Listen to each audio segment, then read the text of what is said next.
아멘.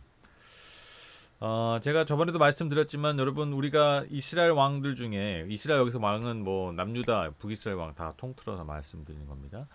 뭐 우리가 가장 잘 아는 왕이 뭐 아시다시피 뭐 다윗 왕, 뭐 솔로몬 왕, 좀 더 나가서 뭐 사울 정도.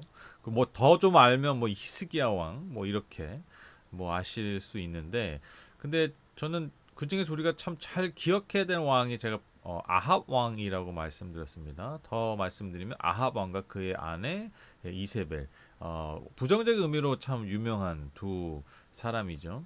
이스라엘에 있어서 바알 숭배, 우상 숭배를 가장 극렬하게 섬겼던 사람. 그래서 하나님은 엘리야 선지자를 보내실 수밖에 없을 만큼, 그러니까 강력한 선지자를 보내셨다는 것은 그만큼 강력한 어떤 우상 숭배가 있었다라는 악함이 있었다라는 반증이라고 할 수 있겠죠, 그렇죠? 그래서 우리가 성경을 읽을 때, 특히 역사서의 왕 이야기를 대할 때 우리가 좀 기억해 볼 만한 왕이 바로 아합 왕입니다. 그래서 우리가 아합과 관련된 이야기도 굉장히 길잖아요, 그렇죠? 그러니까 그만큼 이 왕이 상당히 비중 있게 다루어지고 있습니다. 물론 이제 부정적 의미로서 그렇게 다루어지고 있습니다. 그래서 아합과 이세벨 이야기는 우리가 좀 잘 주의 깊게 들어볼 필요가 충분합니다. 우리가 계속해서 아합과 이세벨에 관련된 이야기들을 배우고 있는데, 보고 있는데, 그들과 관련된 아주 유명한 이야기가 바로 오늘 읽으신 본문, 바로 나봇의 포도원 이야기입니다. 뭐 그냥 감상을 그냥 간단하게 얘기하면 여러분 뭐 읽어보셔서 알겠지만 뭐 보통 사람에도 절대 있어서는 안 되는 그런 일이죠. 누명을 씌워서 사람을 죽이는 이런 있을 수 없는 일이 벌어진 것이죠. 그런데 이것은 하물며 하나님이 세우신 왕으로서는 절대로 해서는 안 돼요. 있을 수 없는 일이라는 거예요. 왜냐하면 왕을 하나님이 왜 세우셨습니까? 백성들을 잘 보살피라고, 그들을 잘 섬기고, 그들이 더 안전하고 평안하고 행복한 삶을 살게 하려고 왕을 세우셨는데, 오히려 그 백성의 재물을 빼앗기 위해서 백성을 심지어 죽이기까지 해버리는 이런 엄청난 악행을 저질렀다라는 것입니다. 그래서 여러분, 하나님께서 사사시대 때 이스라엘 백성들이 왕을 세워달라고 할 때 그걸 굉장히 좀 부정적으로 계셨잖아요. 그 부정적인 그 이유 중에 언급된 것 중에 하나가 바로 이런 부분이라는 거죠. 왕이 가진 권력으로 백성을 오히려 억압하는 이런 일들이 벌어질까봐 하나님이 이 왕을 세우는 것을 머뭇거리셨다라는 것입니다. 그 전형적인 이유가 바로 오늘 본문을 통해서 드러나고 있습니다. 오늘 이야기를 좀 잠깐 설명을 해드리면, 오늘 배경이 되는 장소는 이스르엘이라는 곳입니다. 이스라엘 아닙니다. 이스르엘이라는 곳인데요. 이 아합 왕이요, 뛰어난 건축가였어요. 그러니까 건축을 많이 했어요. 그래서 그가 수도로 있는 사마리아와 또한 무깃도, 하솔 등지와 함께 그가 개발한 지역이 바로 이스르엘입니다. 특별히 이 이스르엘에는요, 아합과 그 왕의 가족들이 머물 수 있는 겨울궁이 있었습니다. 그러니까 요즘 말로 하면 겨울 뭐라 그러죠? 콘도? 겨울, 하여튼 뭐 겨울 별장, 겨울 별장이 이스라엘에 있었어요. 왜냐하면 이 이스라엘이 이 수도 사마리아보다 해발이 좀 더 낮아요. 그러니까 해발이 한 300m 정도 낮다고 합니다.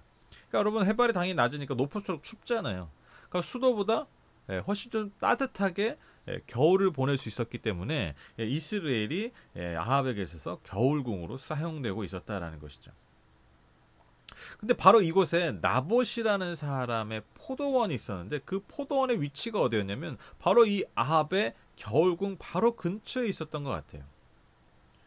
근데 이 아합이 이 겨울궁을 확장하려 했다라는 것이죠. 그래서 나봇을 불러서 제안을 합니다. 내가 정원을 만들려고 하니까 그것을 판다면 내가 더 다른 지역에 더 좋은 포도원을 주겠다.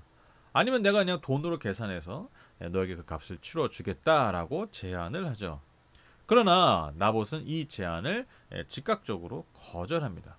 이유가 아주 단순합니다. 그리고 명확하고 너무 당연한, 당시 이스라엘 사람들에게서 어떻게 보면 너무 당연한 이유였습니다. 왜냐하면 조상 대대로 물려받은 땅을 파는 것을 하나님께서 금하시기 때문이다 라고 언급하는 것이죠. 3절 보시면 나봇이 아합에게 말하였다. 제가 조상의 유산을 임금님께 드린 일은 주님께서 금하시는 불경한 일입니다. 레위기 25장 23절에 보면 이렇게 기록합니다. 땅을 아주 팔지 못한다. 땅은 나의 것이다. 너희는 다만 나그네이며 나에게 와서 사는 임시 거주자일 뿐이다.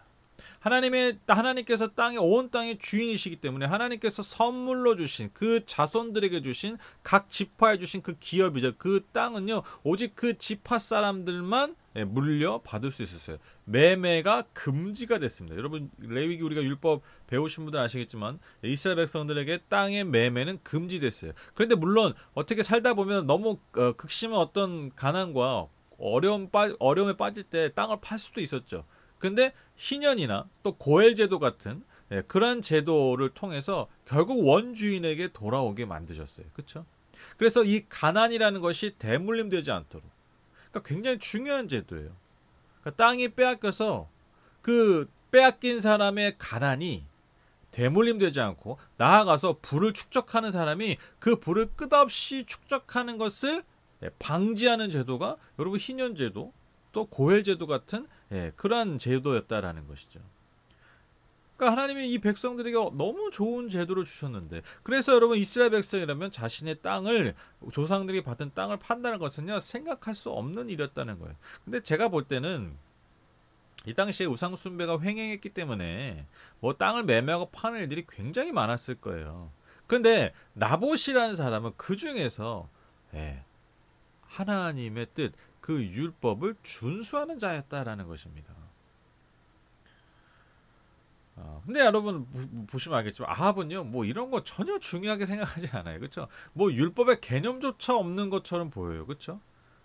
그에게 중요한 건 오직 무엇입니까? 뭐 하나님의 뜻, 뭐 하나님의 뭐 말씀, 뭐 율법, 이런 게 하나 중요하지. 건 뭐예요? 오직 내 겨울궁을 확장하는 것, 이거에만 관심이 있고, 이것에만 집중하고 있다는 것입니다. 그러니까 이 거절에 마음이 상해버린 거예요. 아합이 소심해. 소심하고 막, 그리고 딱 아내 말만 듣고, 그러니까 굉장히 좀 소심한 왕 같아요. 그러니까 화를 내면서 이제 음식도 먹지 않고, 막 침대에서 막 누워가지고 나오지도 않고, 막 이러고 있는 거예요. 왕이 참 이상하죠. 쪼잔하죠. 그러니까 이걸 본 이제 이세벨이 이제 아합을 찾아가는 거죠. 연유를 물으니까 이제 이런저런 얘기를 합니다. 근데 뭐 아주 자기 입장에서만 설명을 해요. 뭐 하나님의 기뻐하시 않, 뭐 이런 거 중요한 게 아니라 그냥 안 판대 뭐 이렇게만 얘기하는 거니까, 그는 뭐 하나님에 대한 어떤 관심이 전혀 없어요. 말씀의 율법에 대한 관심 전혀 없어요. 그러니까 이제 이세벨이 기가 찬 거죠. 황당한 거죠. 아니 왕이 이러고 있냐. 그러니까 당신이 왕인 거 모릅니까? 그러면서 이세벨 자신이 이 나봇의 포도원을 당신의 것으로 만들어주겠다, 그렇게 약속합니다. 그리고 이제 이세벨이 아주 고약한 계략을 짜내죠. 어떻게 합니까? 아합 왕의 이름으로 편지를 써서 나봇이 살고 있는 성읍의 원로들과 귀족들에게 편지를 보냅니다.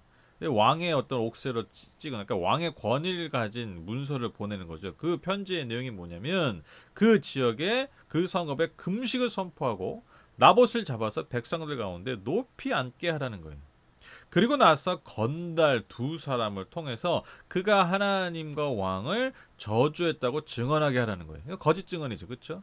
그리고 나서 돌로 쳐서 죽이라 하라는 것입니다. 살인 교사를 한 것이죠.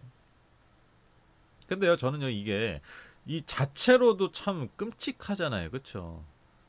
남의 재물을 빼앗기 위해서 자기가 가진 권력으로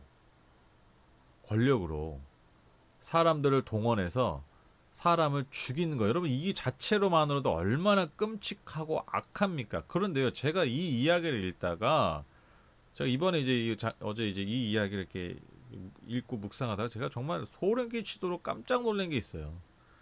그게 뭐냐면요, 여러분, 이 이세벨의 이 살인 계획이요, 철저하게, 여러분 놀라지 마세요. 제가 지금 틀린 말 하는 게 아니에요.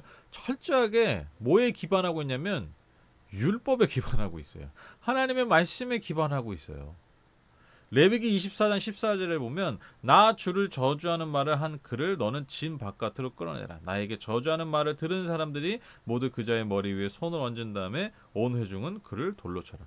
뭐라고 말씀하십니까? 하나님을 저주하는 자를 사람들 가운데서 돌로 쳐라.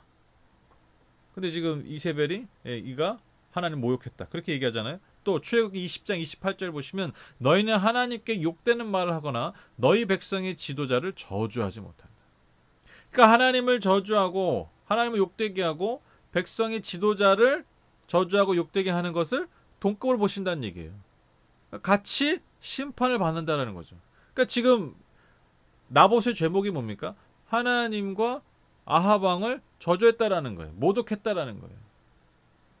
신명기 17장 6절 보십시오.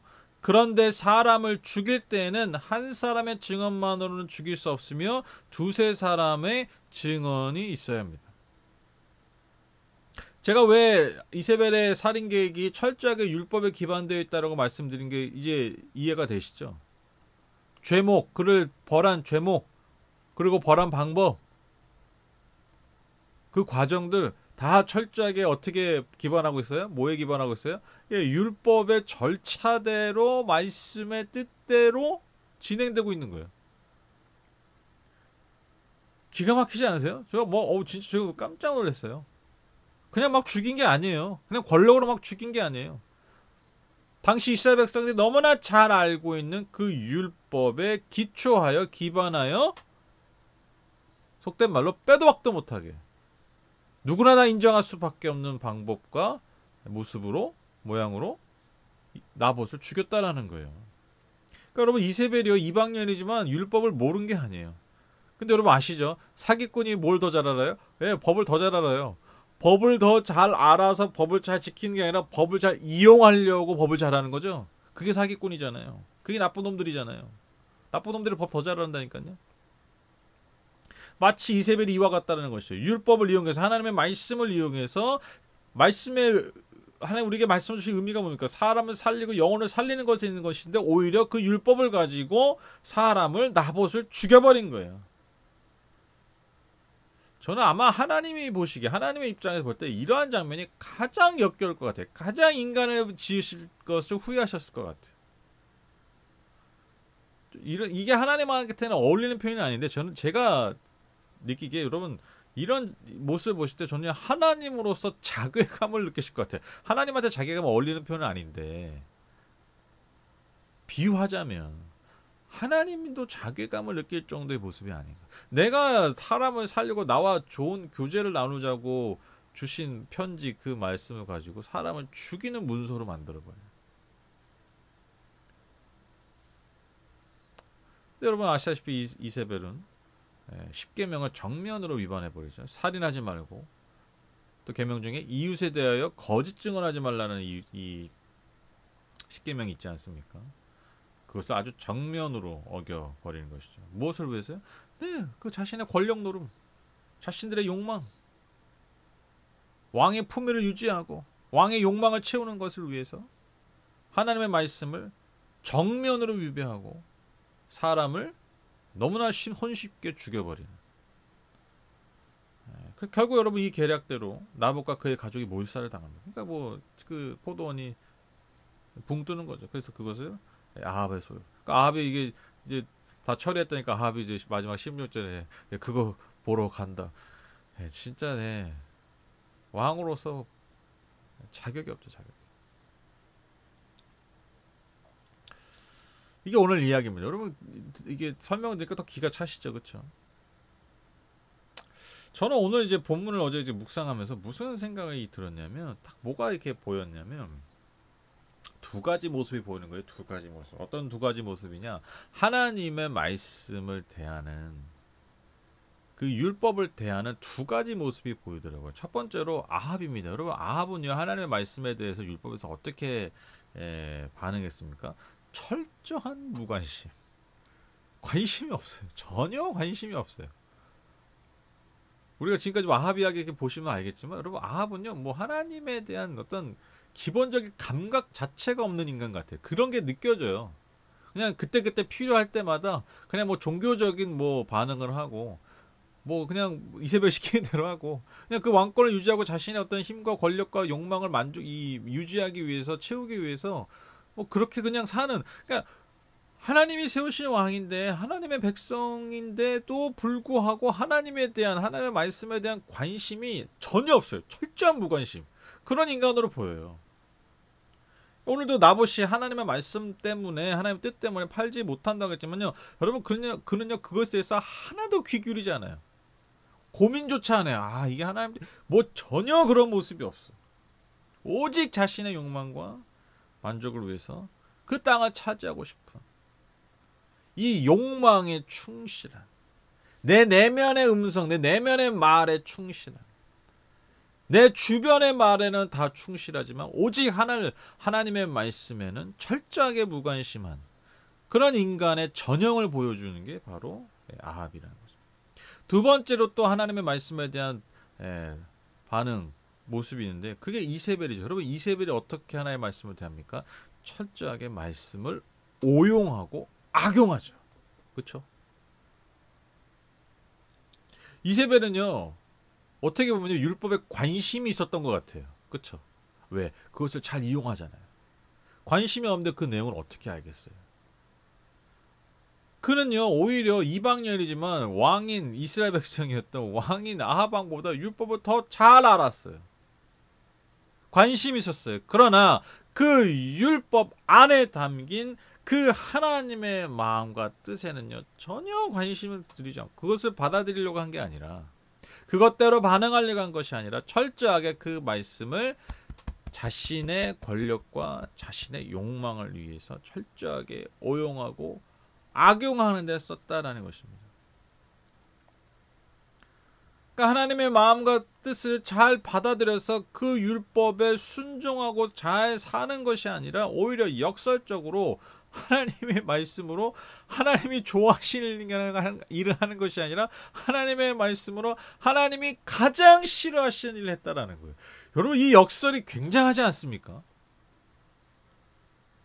그러니까 하나님이 가장 싫어하시는 일을 하나님의 말씀대로 행해요. 이 말 이해되시죠? 하나님이 가장 싫어하는 일을 하나님의 말씀대로 준행하는 아주 기가 찬 인물이 여러분 이세벨이에요. 여러분, 그 말씀, 그 장면 늘 기억하실 겁니다. 한 율법사가 예수님께 찾아와서 가장 중요한 계명이 무엇입니까? 이 말이 뭐냐면 하나님이 우리에게 주신 그 말씀의 핵심이 뭐냐? 당시 이제 이스라엘 백성들에게는 말씀이 이제 오늘날 구약밖에 없으니까 이 구약, 하나님 우리에게 주신 이 구약 전체의 말씀을 통해서 가장 중요한 핵심이 뭐냐? 그때 예수님 뭐라고 말씀하십니까? 우리가 너무 잘 아는 하나님을 사랑하고 이웃을 사랑하는 거, 이거예요.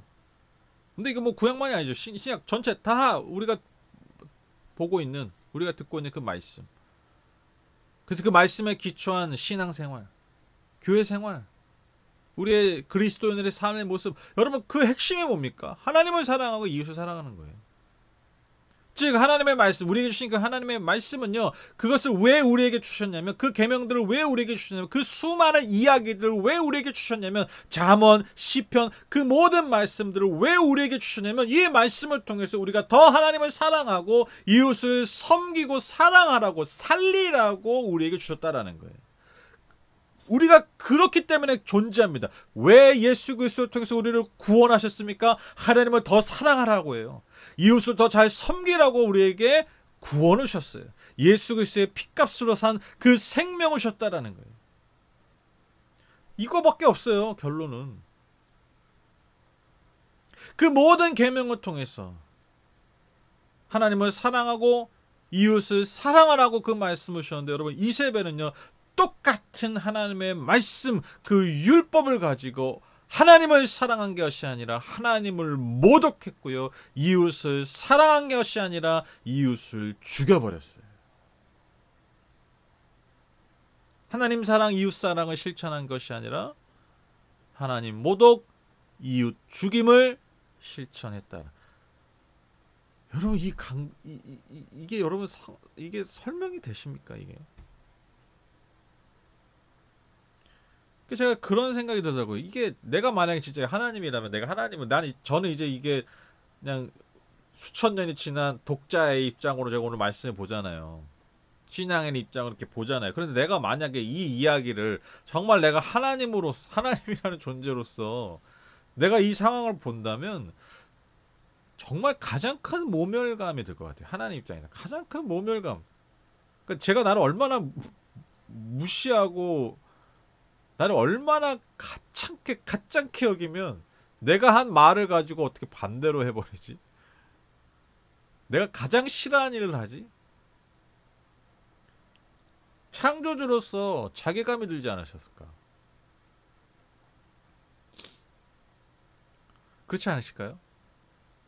여러분도 똑같이 누구에게 내 뜻을, 내 마음을 전했는데 그걸 가지고 전혀 반대로, 그때 진짜 기가 차잖아요. 그런 일들이 있잖아요. 그쵸?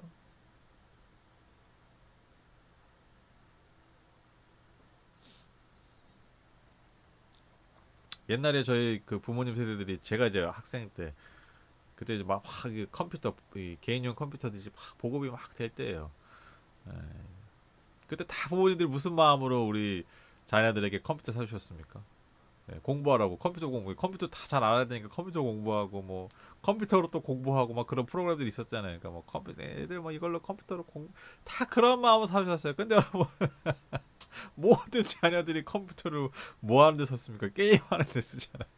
공부하라고 했는데 다 게임하라고, 게임만 하고, 그쵸? 예. 물론 이거는 뭐 그냥 재밌는 예죠. 여러분, 근데 게임으로도 배우는 게 많습니다. 여러분, 걱정하지 마십시오. 저는 게임을 장려하는 사람입니다. 네. 근데 우리가 원한 목적대로 하지 않을 때 우리가 느끼는 어떤 그런 상실감들이 있잖아요. 여러분, 이게 비단 아합만의 이세벨의 이야기만이 아니죠. 아합에 대한, 아합의 반응, 그리고 이세벨의 반응이 비단 여러분 아시다시피, 우리가 인정할 수 없다시피 두 사람만의 반응은 아닐 것입니다. 우리도 뭐 오랜 신앙생활하고 그렇게 신앙생활 한다고 하지만, 여러분, 우리가 때때로 정말 정말 하나님의 말씀에 무관심할 때, 하나님의 뜻과 하나님의 마음에 무관심할 때가 전혀 고려하지 않아. 그죠? 오직 내 만족과 내 유익을 위해서 반응하고 살 때가 얼마나 사실 많이 있습니까? 내 삶의 모습들과 내 삶의 자리들을 하나님의 말씀으로, 하나님의 뜻으로 반추하면서 다시 재해석하고 바라보면서 살지 못할 때가 사실 너무너무 많죠. 그렇죠? 그냥 내 욕망이 끌리는 대로, 내 그냥 반응이 끌리는 대로 살아갈 때가, 사실 맞습니다. 이 아합의 반응이 사실 또 우리의 반응이라는 것입니다. 또 때로는 우리가 하나님의 말씀을 가지고 얼마나 반대로 사용할 때가 많습니까? 물론 우리가 뭐 사람을 죽이고, 실제로 죽이고 그러진 않죠. 그러나 그런 일들은 참 많은 것 같아요. 예를 들면 하나님의 말씀을 가지고, 그것이 결국 나에게 하시는 말씀인데, 제가 한 몇 달 전에, 결국 우리에게 다 하시는 말씀인데, 우리는 하나님의 말씀을 어떻게 대부분 듣는다고요?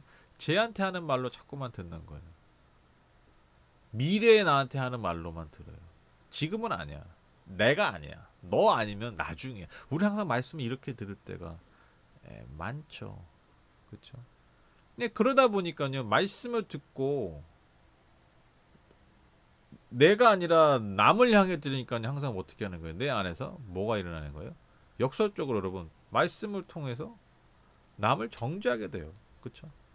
남을 비판하게 되고, 그런 일들이 우리 안에서 많이 벌어지게 되는. 근데 여러분, 이게 하나님 원하시는 것이 결코 아니라는 것입니다. 하나님 왜 우리에게 말씀을 주셨습니까? 내가 살고 너가 살라고, 서로 살리기 위해서 하나님 우리에게 말씀을 지금도 동일한 마음으로 우리에게 주신다라는 것입니다. 이것이야말로 여러분, 우리가 하나님의 그 마음과 뜻에 마음을 기쁘시게 해드리는 것 아니겠습니까? 바로 나에게 주시는 말씀으로 받아들이고 겸손하게 그 말씀을 내 삶에 듣고 그렇게 반응하는 사람, 하나님께 이것만큼 기쁜 것이 어디 있겠습니까? 그렇죠? 근데 우리가 그 말씀을 가지고 계속해서 오용하고 또 심지어 악용할 때 참 많은 것 같습니다. 저는 뭐 너무 단순한 예로 그런 것 같아요. 예를 들면 하나님을 사랑이시다, 하나님 우리를 복 주신다, 그렇죠? 이 틀린 말입니까? 맞죠? 하나님 복 주신다, 우리를 사랑하신다. 근데 뭐 이게 어떻게 적용되냐면, 내가 복을 받고 내가 잘 되고 내가 좋으면 그게 하나님 뜻으로 둔갑해 버려. 근데 그게 내가 좋으려면요, 내가 좋을 상황이 뭐냐면 누군가를 빼앗아야 돼. 누군가의 거를 내가 이렇게 빼앗아야 돼. 착취해야 돼. 질서를 안 지켜야 돼. 질서를 안 지키고 내가 빠르게 뭐 예를 들면 가고 뭐 이런 일들 편법을 쓰고 그쵸? 근데 그게 뭐예요? 내가 좋으니까 하나님 나를 복 주신 뭐 이렇게 갑자기 이게 점프해버리는 해석이. 근데 이런 일들이 너무너무 많아요. 너무너무 많아요.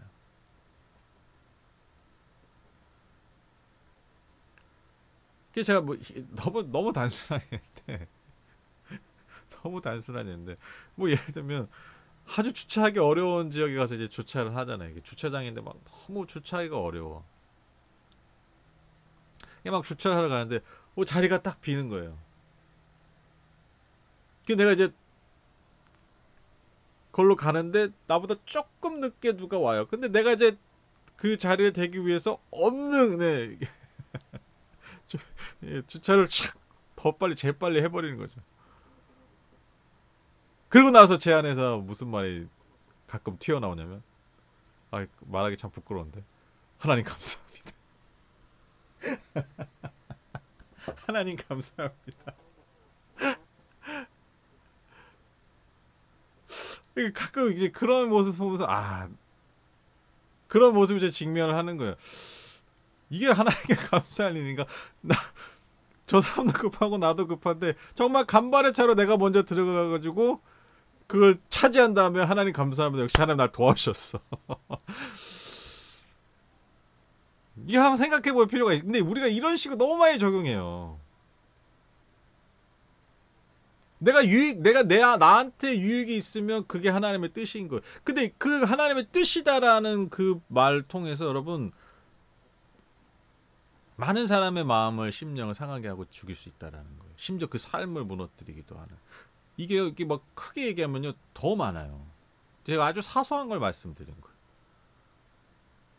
그래서 제가 어느 날 좀 생각을 좀 바꿔서 만약에 제가 이제 되고 싶었는데 못 됐어. 누가 저 사람이 먼저 됐어. 그러면 그냥 속으로 그렇게 생각해. 저 사람이 하나님 뭔가 더 급하니까 그렇게 하셨겠다. 저 사람이 뭔가 또 몸이 좀 안 좋아서 뭐 그렇게 하실 것 같다. 그냥 그렇게 해석해 버리는 거예요.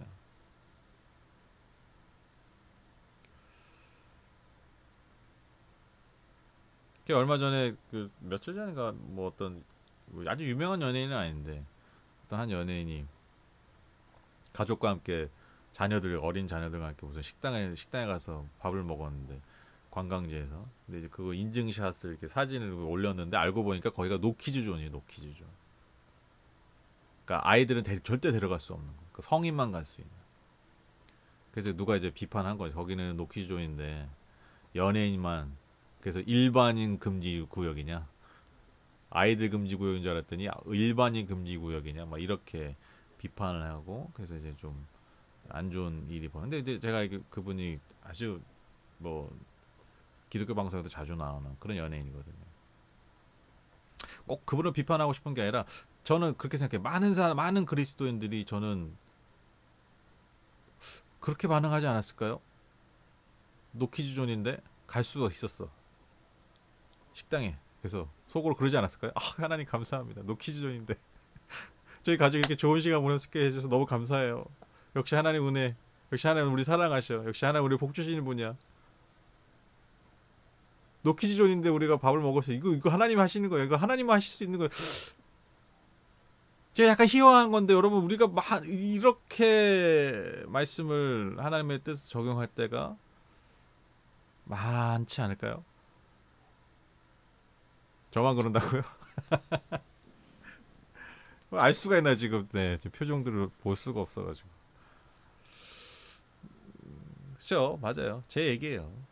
저도 알게 모르게 이렇게 반응할 때가 많아요. 근데 진짜 하나님 뭘 좋아하실까, 뭘 기뻐하실까라기보다 내 만족이 곧 하나님의 뜻이요, 하나님의 사랑의 증거가 돼버린 그렇게 오해할 수도 있는 그런 연약함들이 저와 여러분에게 늘 있다라는 것을 우리가 좀 직면했으면 좋겠어요. 제가 그래서 이렇게 말씀드리는 거예요. 우리가 좀 직면해보자.